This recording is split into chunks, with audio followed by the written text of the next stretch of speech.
அவமானம் என்பது ஒரு பாரமல்ல, ஒரு பாடம். அதை வீழ்த்து வளர்ச்சியை எடுத்துக்கொள். நீ அனுபவித்த அவமானம் உன்னை வரையறுக்காது. நீ எவ்வாறு எழுந்தாய் என்பதே முக்கியம். மனிதர்கள் தவறு செய்வார்கள், ஆனால் தவறுகளே மனிதர்களை உருவாக்குவதில்லை. அவமானத்தின் நிழலில் வாழாதே, சுயமரியாதையின் வெளிச்சத்தில் நட. ஏற்று உன்னை துக்கித்த அவமானம் இன்று உன் பலத்தின் அடித்தளமாகட்டும். சமூகம் கூறும் அவமானங்களை ஏற்றுக்கொள்வதை விட சுயமதிப்பை காக்க முடிவு செய். தோல்வி தற்காலிகம், ஆனால் அவமானத்தை வைத்திருப்பது தேர்வு. உன்னை மன்னித்துக்கொள். மனிதத்துவத்தின் மிக பெரிய வெற்றி அதுவே. கண்ணீர் வடித்தவர் மீண்டும் புன்னகைக்க முடியும். அவமானத்தை விட்டவர் மீண்டும் வாழ முடியும். உன் கதையில் அவமானம் என்னும் அத்தியாயம் வெற்றி என்னும் அத்தியாயத்திற்கு வழிவகுக்கும். உன்னை நீயே தீர்ப்பளிக்கும் நீதிபதியாக இரு, குற்றவாளியாக இல்லை. அவமானத்தை உணர்வது குறையல்ல, உணர்வதை தாண்டி நகர்வதே வீரம். மற்றவர்களின் கருத்துக்கு முன்னால் உன் சுயமரியாதையை வணங்காதே. ஒவ்வொரு தோல்வியும் மீண்டும் எழுவதற்கான புதிய வழியை கற்றுத்தருகிறது. நீ யார் என்பதை உலகுக்கு நிரூபிக்க வேண்டாம். நீ யார் என்பதை நீயே நம்பு. அவமானம் என்னும் இருளை புத்தறிவு என்னும் விளக்கால் ஓட்டு. விழுந்த இடத்தில் படுத்து கிடக்காதே, எழுந்த இடத்தில் நின்று போராடு. மனிதர்களின் தீர்ப்பை விட உன் மனச்சாட்சியின் அமைதி முக்கியம்.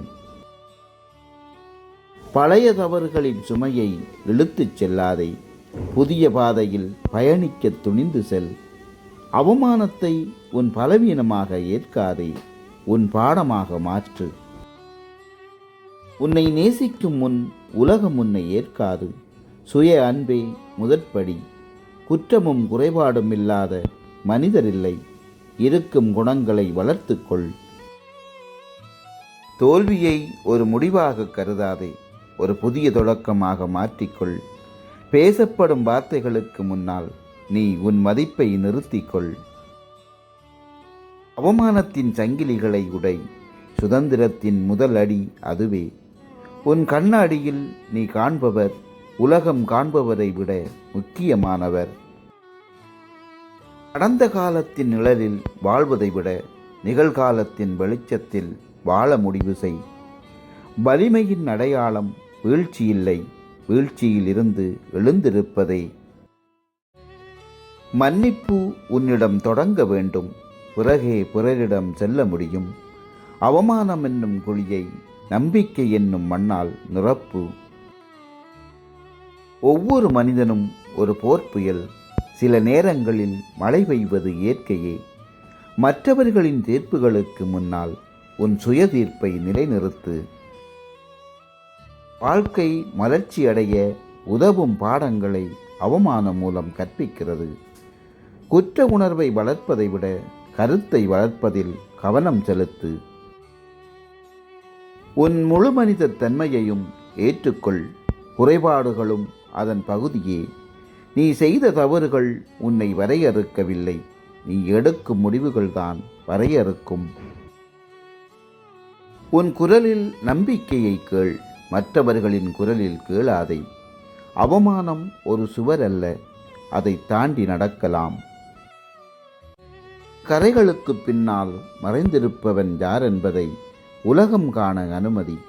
இரவின் இருள் எப்படி விடியலுக்கு வழிவகுக்கிறதோ அவ்வாறே அவமானமும் புத்துணர்வுக்கு வழிவகுக்கும்.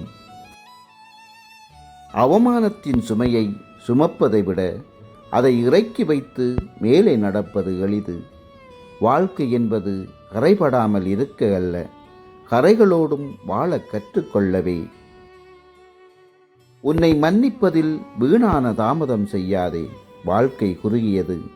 சமூகப் பாரம் குறைந்து சுயமரியாதை உயரும் போது வாழ்க்கை மாறும்.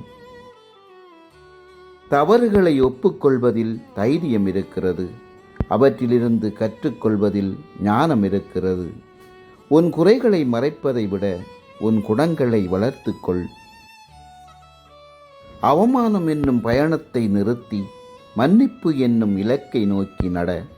இறுதியாக உன் குறைகளே உன்னை மனிதனாக்குகின்றன. அவற்றை வெறுக்காதே, அவற்றிலிருந்து கற்றுக்கொள். நீ எப்படி இருக்க வேண்டும் என்பதை விட்டுவிட்டு நீ யார் என்பதை ஏற்றுக்கொள். கடந்த காலத்தின் கைதியாக இருப்பதை விட்டுவிட்டு நிகழ்காலத்தின் விடுதலையான ஆளாக இரு.